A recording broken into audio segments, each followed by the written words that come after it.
Assalamualaikum warahmatullahi wabarakatuh.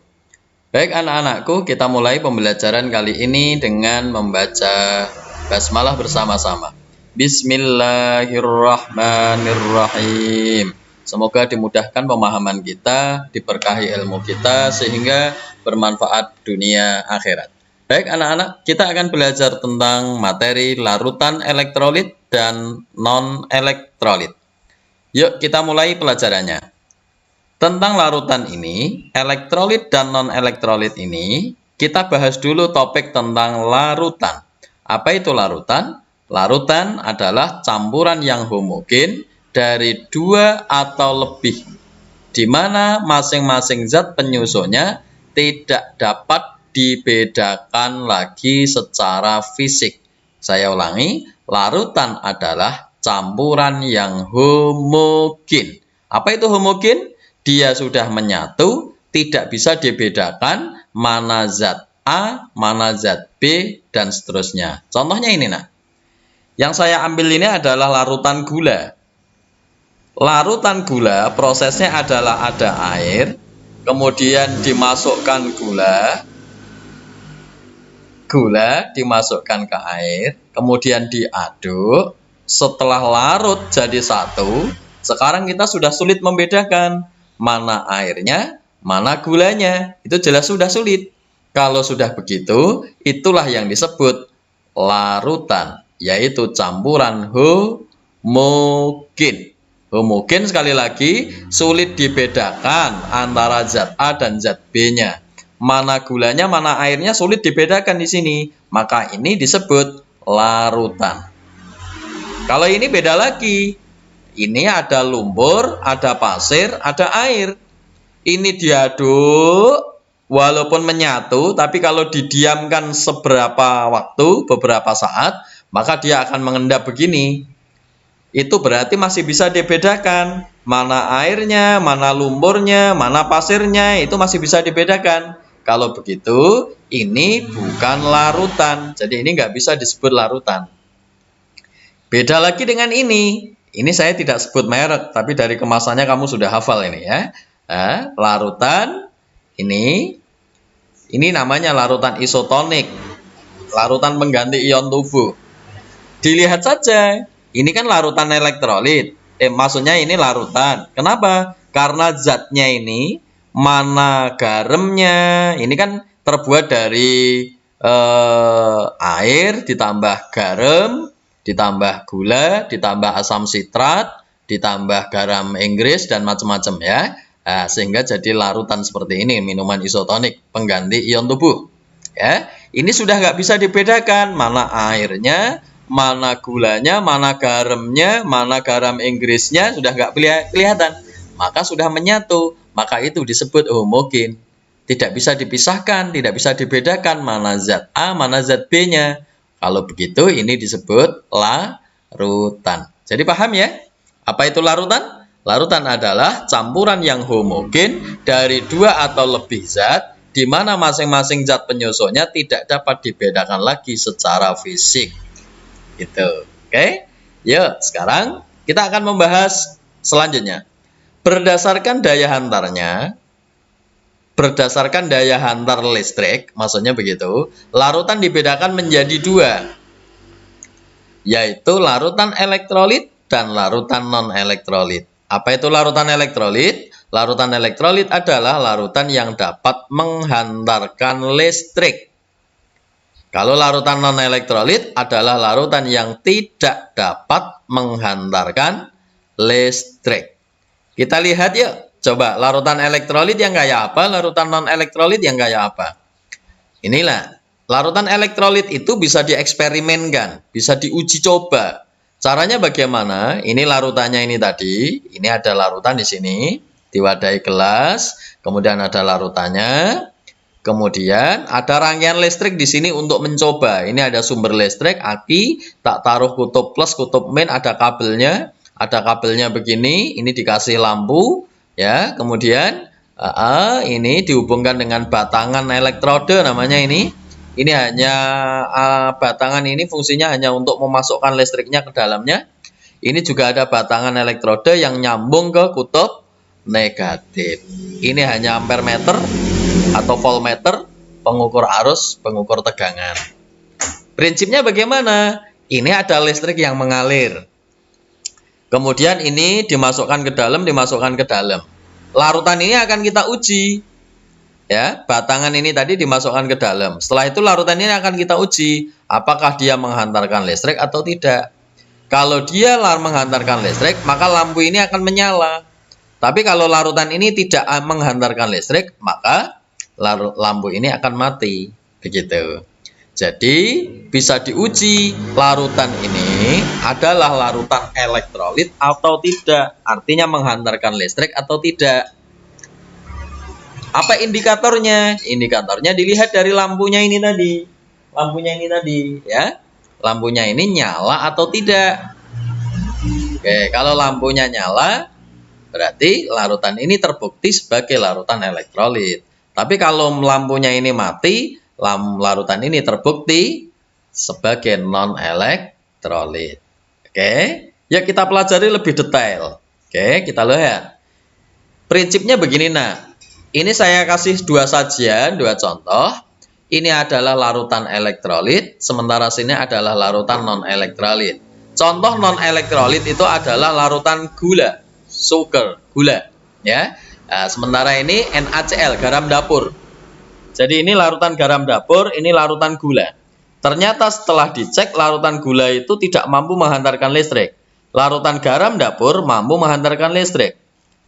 Konsepnya bagaimana? Konsepnya begini, nah. Larutan yang elektrolit ini ternyata di dalamnya itu setelah diteliti, di dalamnya itu ada ion-ionnya, ada ion positif, ada ion negatif seperti ini. Kamu sudah tak ajari, ada atom, ada ion. Ion itu ada positif, ada negatif. Ion positif adalah atom yang kehilangan elektron. Ion negatif adalah atom yang menangkap elektron. Di semester kemarin sudah tak ajarkan apa itu ion. Ya, diulangi. Jadi, di dalam larutan ini ada ion-ion positif, ada ion-ion negatif. Ion-ion positif dan negatif inilah dia bergerak bebas. Sekali lagi, dia bergerak bebas itu sehingga dia mampu menghantarkan listrik. Sekali lagi, listriknya loncat ke sini ini, loncat-loncat begitu antara kutub plus kutub min ini sehingga listriknya mengalir. Tapi beda dengan larutan gula ini. Larutan gula ini masih seperti ini, nggak ada ion positif negatifnya. Nggak ada positif negatifnya ini. Kalau begitu listrik nggak bisa mengalir di sini. Gitu. Ya, konsepnya diulangi. Kalau larutannya elektrolit, kenapa mampu menghantarkan listrik? Karena adanya ion-ion positif dan ion-ion negatif. Kalau larutannya non-elektrolit, kenapa tidak mampu menghantarkan listrik? Karena tidak ada ion-ion yang menghantarkannya. Jadi nggak ada ion-ionnya, ya nggak mampu menghantarkan listrik. Gitu ya. Oke. Baik, larutan elektrolit dibedakan menjadi dua jenis tentang daya hantar listriknya, yaitu larutan elektrolit kuat, larutan elektrolit lemah. Apa itu larutan elektrolit kuat? Larutan elektrolit kuat adalah larutan yang daya hantar listriknya kuat. Kalau larutan elektrolit lemah, yaitu larutan yang daya hantar listriknya lemah. Jadi menghantarkannya lemah. Bisa dilihat dengan eksperimen seperti ini. Larutan elektrolit kuat, itu cirinya apa cirinya? Cirinya ini lampunya nyala, di sini gelembungnya banyak. Jadi nah, di dalam larutan ini nanti akan ada gelembung-gelembung gas. Jadi berarti apa ya? Ada butiran-butiran kayak balon di sini, ada gelembung-gelembung gasnya di sekitar elektrode batangan ini. Gitu ya. Di sini boleh, di sana boleh, dua-duanya juga boleh. Ada gelembung-gelembung gas begini. Gitu. Maka cirinya sekali lagi larutan elektrolit itu apa? Gelembung gasnya banyak. Dan nyala lampunya terang. Jadi lampunya ini nyala terang, di sana ada gelembung banyak. Berarti larutan itu disebut larutan elektrolit. Baik. Konsepnya bagaimana larutan itu? Larutan elektrolit, seluruh molekulnya terurai menjadi ion-ion. Jadi yang ini tadi, Larutan ini ada ion positif, ada ion negatif. Semuanya terbentuk ion positif negatif. Maka seluruh molekulnya terurai menjadi ion-ion. Artinya terionisasi sempurna. Artinya ionnya banyak banget. Yang ditandai dengan reaksi satu arah pada persamaan reaksi seperti ini. Ada anak panah begini. Ini maksudnya apa? NaCl, garam dapur tadi, terion menjadi Na plus dan Cl-. Ada ion positif, ada ion negatif. Begitu. Nanti kapan-kapan di materi berikutnya saya akan memperdalam tentang reaksi seperti ini. Tapi sekarang ini kamu cukup tahu bahwa garam dapur tadi terion menjadi ion positif dan ion negatif. Dan contohnya nggak hanya garam dapur, nak, banyak. Nanti saya jelaskan ya. Ini hanya contoh dulu. Sementara saya kasih contoh NaCl, garam dapur. Oke, jadi saya ulangi, elektrolit disebut elektrolit kuat. Tadi kenapa? Karena molekulnya terurai menjadi ion-ion. Dan ion-ion itu banyak, maka disebut terionisasi sempurna. NaCl terion menjadi Na plus dan Cl-. Gitu. Nah, ion-ion inilah yang menghantarkan listrik. Maka ionisasi sempurna. Ya, nah, contoh-contohnya. Nah, sekarang kalau tadi kan contohnya hanya NaCl ini. Sekarang contohnya, yang ini dihafalkan saja ya, nak ya. Ini sering keluar ini ya. Ya, contoh elektrolit kuat itu apa? Asamnya ini HiHCl. Jadi ada asam, ada basa, ada garam. Ada asam, ada basa, ada garam. Contohnya ini Hi, HCl, HBr. Ini namanya asam iodida, asam klorida, asam bromida. Tentang tata nama nanti di subbab berikutnya saya jelaskan. Sekarang cukup kamu hafalkan aja simbolnya ini. Hi, HCl, HBr. Kemudian H2SO4, asam sulfat. HNO3, asam nitrat. Ya kan? HClO3, asam klorat. HClO4, asam perklorat. Kamu belum hafal namanya nggak apa-apa, hafalkan saja lambang senyawanya ini. Jadi ada asam, ada basa, ada garam. Apa itu asam, apa itu basa, apa itu garam? Nanti juga saya jelaskan di sub berikutnya. Oke, sekarang yang penting hafalkan dulu. Contoh elektrolit kuat. Hi, HCl, HBr, H2SO4, HNO3, HClO3, HClO4. Contohnya lain lagi. NaOH, KOH, LiOH, CaOH 2 kali, SaOH 2 kali, BaOH 2 kali. Contohnya lagi. NaCl, KNO3, K2SO4, CaNO3 2 kali. Kayak gini ya. Ini contohnya. Elektrolit apa tadi? Kuat. Baik, nah. Sekarang elektrolit lemah. Cirinya apa? Gelembungnya sedikit. Dan nyalanya lampu redup. Bahkan saking redupnya bisa mati lampunya. Tapi ada gelembungnya di sini. Jadi lampunya ini redup. Gelembungnya sini sedikit. Oke, lampunya bisa mati. Tapi yang penting ada gelembungnya. Maka ini ada kata dan atau. Apa itu artinya dan atau? Bisa dua-duanya terpenuhi, bisa salah satu saja. Misalkan gelembungnya sedikit, lampunya redup. Atau nggak ada gelembung, tapi lampunya nyala, tapi redup. Gitu ya. Seperti itu. Inilah elektrolit lemah. Ya, elektrolit lemah contohnya apa? Contohnya ini dihafalkan aja. CH3COOH, HCN. NH4OH, NiOH 2 kali, AgCl, CaCrO4. Ini dihafalkan saja. Oke? Ya, diulangi. Contoh tadi sudah dapat. Ini contoh dari apa? Elektrolit kuat. Ya, kalau yang ini contoh dari apa? Elektrolit lemah. Dihafalkan aja. Ya, kalau elektrolit kuat, tadi prinsipnya bagaimana? Prinsipnya gelembungnya banyak, nyalanya terang. Tapi kalau elektrolit lemah, prinsipnya apa? Gelembungnya sedikit, nyalanya redup. Oke? Saking redupnya bisa saja mati. Yes, sekarang elektrolit lemah. Ini tadi kenapa? Ya, karena ion-ionnya sedikit. Bentuk simbol reaksinya nanti seperti ini. Anak panahnya dua panah, dua arah, kanan dan ke kiri. Oke, nanti kapan-kapan diajari lagi. Yang penting kamu tahu bahwa elektrolit lemah itu ada ion positif, ada ion negatif, tapi ionnya nggak banyak. Dia terionisasinya tidak sempurna. ionnya nggak banyak, makanya redup, makanya gelembungnya sedikit, menghantarkannya lemah, gitu ya. Makanya simbol anak panahnya ini ada anak panah ke kanan, ada anak panah ke kiri. Artinya dia nggak sepenuhnya terion. Beda kalau dengan yang ini tadi, beda. Kalau ini kan anak panahnya searah ini, berarti dia terionisasi ini sempurna. Semua terbentuk Na+ dan Cl-nya. Oke. Tapi saya sedang tidak fokus perhatikan yang ini. Tapi fokus saya di mana? Yang penting ada ion positif, ada ion negatif. Kalau ionnya banyak, elektrolit kuat. Kalau ionnya sedikit, elektrolit lemah. Itu konsepnya. Baik, nah. Sekarang non-elektrolit. Non-elektrolit itu apa? Di sini nggak ada ataunya.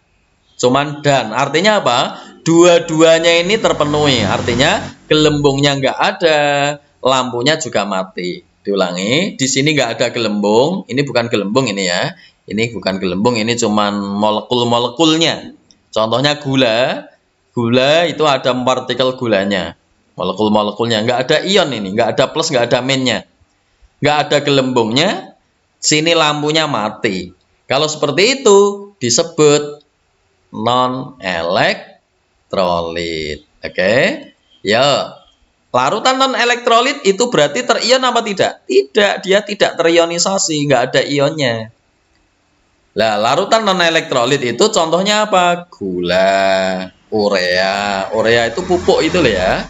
Bapak Ibu yang petani, kamu tahu pupuk urea yang serbuk putih itu loh ya.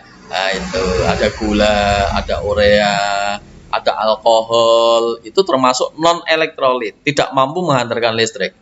Termasuk air murni, air yang belum tercemar, air yang masih murni air, maksudnya begitu ya. Itu termasuk non-elektrolit, tidak menghantarkan listrik. Ya, baik, nah, sekarang kita simpulkan, kita rangkum dari 3 kondisi ini tadi.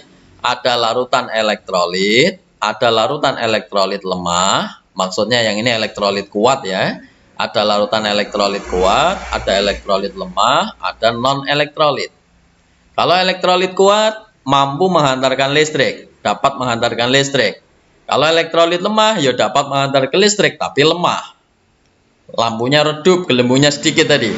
Kalau non-elektrolit, berarti tidak dapat menghantarkan listrik. Nggak dapat menghantarkan listrik, itu berarti non-elektrolit. Lanjut, ionisasinya bagaimana? Kalau elektrolit kuat, itu terionisasi sempurna, terurai menjadi ion-ion. Kalau ini elektrolit lemah juga terion, tapi hanya sebagian, nggak banyak ionnya. Kalau non-elektrolit berarti nggak ada ion sama sekali, berarti tidak terjadi proses ionisasi. Tidak terjadi proses ionisasi itu disebut derajat disosiasi sama dengan 0. Artinya derajat ionisasinya 0, nggak ada ionnya, maksudnya begitu, 0 itu. Oke, kalau ini derajat disosiasinya antara 0 sampai 1. Jadi derajat disosiasi, boleh disebut derajat ionisasi, itu nilai tertingginya 1. Jadi kalau derajat disosiasinya 1, itu simbol bahwa dia terion sempurna. Kalau 0 berarti nggak ada ionnya. Kalau antara 0 sampai 1, itu berarti ada ionnya sedikit. Ada ionnya lumayan lah, sedikit. Tapi ada, walaupun tidak sempurna ionnya, nggak banyak, maksudnya begitu. Oke, ini hanya simbol aja, simbolnya alfa. Ini hanya cara penulisan aja ya. Prinsipnya bagaimana tadi? Kalau non-elektrolit nggak ada ionnya. Kalau elektrolit lemah, ionnya sedikit. Kalau elektrolit kuat, ionnya banyak. Dah, prinsipnya begitu. Oke, ciri-ciri khususnya bagaimana tadi? Kalau elektrolit kuat, lampunya menyala, ada gelembung banyak. Tapi kalau elektrolit lemah, lampunya redup, bahkan saking redupnya bisa mati, tapi tetap ada gelembungnya walaupun sedikit, menghasilkan gelembung. Oke, lampunya redup. Terus kalau non-elektrolit bagaimana? Kalau non-elektrolit tidak ada gelembung, lampunya mati. Nah, contoh-contohnya bagaimana? Kalau elektrolit kuat, contohnya asam kuat, basa kuat, dan garam tadi. Tadi tabel tadi, ya sudah tadi contoh-contohnya tadi dihafalkan. Kalau non-elektrolit, kalau elektrolit lemah, Ya asamnya asam lemah, basanya basa lemah dan garam. Tentang asam basa, kalau garam, kalau kamu belum paham nanti di subbab berikutnya, di bab berikutnya akan diajarkan. Yang penting dihafalkan saja tadi contoh-contohnya. Kalau larutannya non elektrolit, contohnya ada gula, alkohol, bensin, urea. Oke, ini yang sering keluar. Inilah pembahasan tentang larutan elektrolit dan non elektrolit, bisa kita simpulkan seperti ini dari tabel ini ya. Oke, saya pikir semoga ini bermanfaat buat kalian. Ini menjadi pijakan selanjutnya dalam pelajaran bab-bab berikutnya. Ya, semoga bermanfaat ilmu kita. Kita tutup dengan doa kafaratul majlis. Subhanaka Allahumma wa bihamdika asyhadu an la ilaha illa anta astaghfiruka wa atubu ilaik. Wassalamualaikum warahmatullahi wabarakatuh.